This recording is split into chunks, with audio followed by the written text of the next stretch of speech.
So all we have is a metal plate, and we sprinkle on some sand. What you see here is completely formless. In other words, there's no pattern at all. Then we take a violin bow, and we're going to play the plate with the violin bow. You see a beautiful star appears on the plate.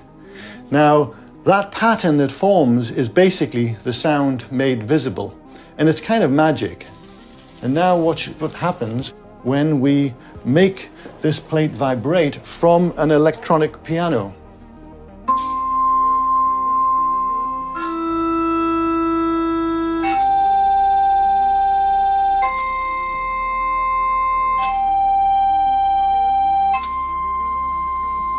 Isn't that neat? If you've made it this far, subscribe for a cookie and more inspiring stories.